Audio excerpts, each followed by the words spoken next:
Oh man, everybody, I am incredibly tired, but let's do this. It's Ask the Doc, episode 2. Thank you so much for your questions. We've got baby Kendo with me as well, if you guys could see him, and we are going to be moving next week, so I actually have not moved out yet. Probably as you're watching this episode, I am moving. Anyway, let's get to the questions. And so as I welcome you guys to Ask the Doc, episode 2, of course, you're gonna see on screen the footage that will accompany this is going to be me actually creating some turrets from Portal 2. People have asked for them over a long period of time. It just was never the most popular or most requested thing back when we were doing that, so Portal Turrets. Alright, this question is, when did you first play Scribblenauts, and why did you like it? So, sorry, baby Kendo's gonna be a little bit squirmish. He's gonna feel the microphone and probably talk and all that and whatnot over this answer, but if he doesn't, that's cool. Anyway, we got baby with me. So this is about Scribblenauts, and the first time that I played Scribblenauts was, of course, the very first game. It came out in 2009, so it was just called Scribblenauts on the DS. Of course, now we're playing Scribblenauts Unlimited mostly. Games like Scribblenauts Unmasked and Showdown have come out, but in between that, there was like Super Scribblenauts and all those games, and so I do have some show and tell right here. We got the Scribblenauts DS original game right here, so I do have still all of the games, and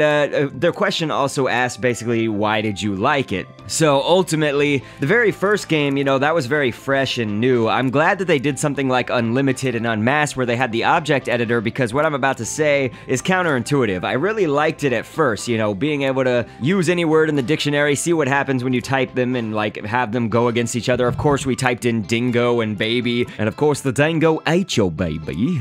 So it was just fun to see them interact, but also of course the story element of it, you know, solving puzzles with words in the dictionary at your disposal and whatnot. And I love creative games, so anytime that there is a game that's creative out there, I'm willing to explore it and whatnot. And so again, so the reason that I'm really glad about Scribblenauts Unmasked and Unlimited coming out with the object editor type features is because it was getting a little bit repetitive, you know what I mean? So like Scribblenauts, Super Scribblenauts, all the games leading up until then, it was just like we were doing a lot of similar puzzles, and I felt that the gameplay wasn't as deep without those editor features, which is why also when Scribblenauts Showdown came out, I feel they changed the formula up so much with the whole minigame thing, and then they kind of just put like a watered down version of the puzzle typical kind of game for Scribblenauts. And so ultimately it's like the game would lose a lot of replay value to me if it didn't have the editor, so that's actually why I really like Scribblenauts Unlimited. If it wasn't obvious, I feel like that's a pretty obvious answer right there, but otherwise it's just fun and creative. What is your favorite legendary Pokemon for each generation? Okay, Generation 1, definitely Moltres, that one's easy.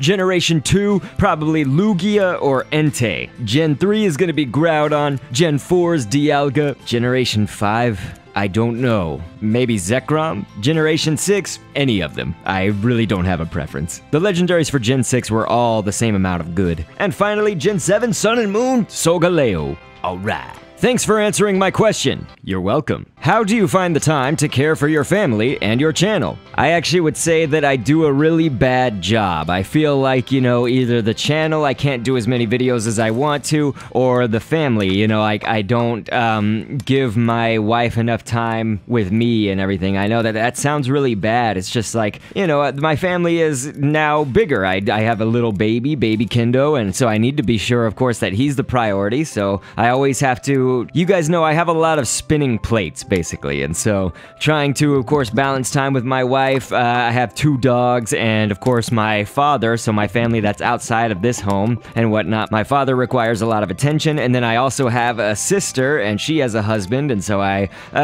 usually once a week I can see them. So in some respects, I guess the short answer to this is like, I do, but I don't find the time to care for everybody. You know, it's like, I always feel like these plates are breaking, like, that I'm spinning, you know? It's like my YouTube channel is very, very tough to maintain, and I've also got Twitch, so it's like that's very tough to grow on now that I've started that. And then trying to have the family, you know, and like obviously being a dad needs to come first before anything, so it's like that's taking up a lot of time, obviously, you know, and baby Kendo is only getting more and more just advanced and stuff. He's just growing more and more day by day, so maybe ask me that in a few years, and if YouTube is still around, we'll see how I'm doing on my channel and my family then. but still you make time and effort for the things that are important, am I right? And all these things that I just mentioned are very important to me, and you guys are important to me. So let's go to the next question. How do you make your songs? Okay, I know this guy actually coming over from the Twitch side, so Twitch and YouTube crossing over, but yes, how do I make my music? So all of the music on this channel is actually made by me unless it's obvious. Sometimes I'll use, you know, like Scribblenauts soundtrack stuff, so very rarely. But yes, it's all made by me, and so I use a keyboard just to kind of synthesize any instrument that I need, and then I use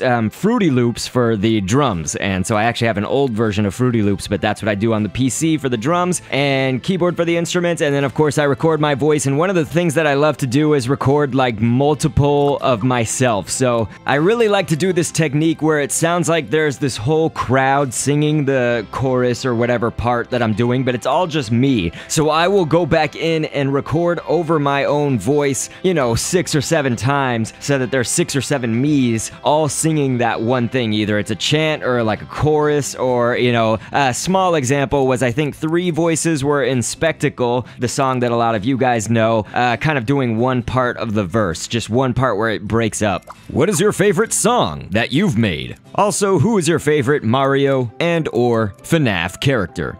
Okay, with Mario characters, I guess we'll go with that first. I like a lot of them because there are a lot of characters in Mario, but I really like Shy Guys, which is funny because I feel like not a lot of people say that they like Shy Guy as like their favorite. That's one of my favorite for sure, but I don't know about like main characters and stuff. FNAF characters, I love Freddy Fazbear and Bonnie, but I really like Nightmare Freddy, so if we can put like the Freddles and Nightmare Freddy and all of that in there, then yeah, that's my Five Nights at Freddy's characters. As far as song goes, I mean, it's unlike musical artists nowadays. I actually look at a lot of my music as albums, and so, of course, so I like to examine the songs as entire albums rather than just one, like a single, whereas a lot of artists nowadays come out with a single, and it's like the one song that's a hit, or whatever. But of course, I love the Spectacle, you know, the Scribblenauts outro, and then I like a lot of the Founders Month songs that I've made for you guys over the years and whatnot. So it's very, very difficult, I would say, to just determine one. How patriotic and American are you? What I mean by this is how much do you know about America's history? And how much do you scream, "America!" on a daily basis?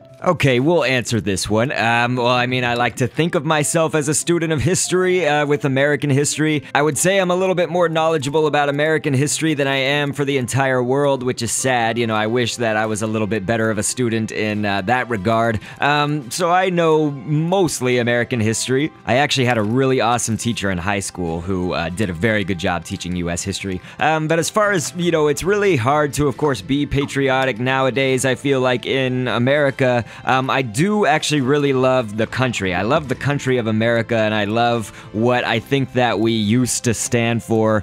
Obviously, lately, it's just like people are at each other's throats, and politics kind of plays a huge part in it, and corruption, and all these kind of negative aspects. And of course, I try to think of America as much as I can for what lies kind of beneath all of that, rather than the surface of like political problems and corruption, as I said, and greed, and all these other things that have kind of seemingly took over. And that doesn't mean that I'm slamming America right now. It's just that it is a little bit harder these days, I think, you know, to like be really proud of what's going on. And that's regardless of which side you're on. You know, it just seems like everybody's sort of at each other's throats and whatnot in this country. Maybe in the world, though. I mean, that's just, it's very trying times, I would say, for the world right now. I'm sorry, I wish I had a better, more uplifting answer to that.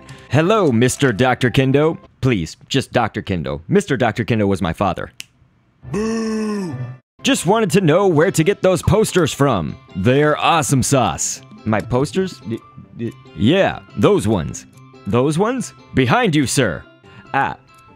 Those? There you go! Okay, well, there's a story to go with each one of them. There's actually 3 on the wall back there, and they're not all posters, so here we go. Okay, I'll talk about this one first, and it's actually gonna come down when we move, and I'm hoping to put it back up in the new office area. But I couldn't tell you where exactly it comes from. Like, did it come from a store? Did somebody pass it down to somebody? But it's been in my family for a while, and I've always liked dinosaurs, and so just at a very young age, I had this in my room, and then I kind of found found it after I had gone to college and then I graduated and I went back to my parents' house and I found this poster right here. It's just one of those things, you know, to be kind of like goofy and go back to my childhood a little bit. I like to put it back up on my wall. But alright, this one is the new Super Mario Bros. U. You guys see that behind me, and of course that's actually a puzzle. So here, filming it, we may actually be able to tell a little bit closer up. But yeah, my wife and I, we got it as a white elephant gift. We did the puzzle, she painted it over with Mod Podge, and then we hung it on the wall. And this last one that you guys probably see a little bit of is actually a piece of art that I made in school. I was taking a screen printing course in high school, and this is actually a character from Warcraft 3. I'll leave it to any Warcraft fans to identify who it is. It looks just like him. But yeah, I made like 6 prints of this design. I etched it out onto like this board and then screen printed that in multiple different colors. How much do you hate when fans say that creepers explode or that they want to see a YouTuber made? That's all so old. I have such a good attitude about it. I mean, the creepers explode thing is hilarious to me. Like, it's become a meme, basically. And it's a long-lasting meme, I would say, if people are still talking about that at all. If you don't know, from really early on in my series, I made a creeper from Minecraft, and I didn't make it explode. I didn't know. Back then, I didn't do as much research. And then it's like, when people want to see a YouTuber made, I mean, there's several components there, whatever, but I just don't think that that makes an interesting creation. If people really came out in high demand to see a specific YouTuber made, maybe it could happen, but it's like, think about all the creations that we do. They are always very much complex or have like a really unique design, you know, like regular humans don't quite have the same kind of appeal, I would say, as, you know, Omega Flowey or Five Nights at Freddy's characters or things like that. Does that answer make sense? Okay, if you saw the last Ask the Doc, you know, the first episode, you know that I do a lightning round where we basically answer these all much quicker. So let's get to the lightning round. And this will allow us to answer a bunch of questions really quickly. What is your favorite Nintendo game?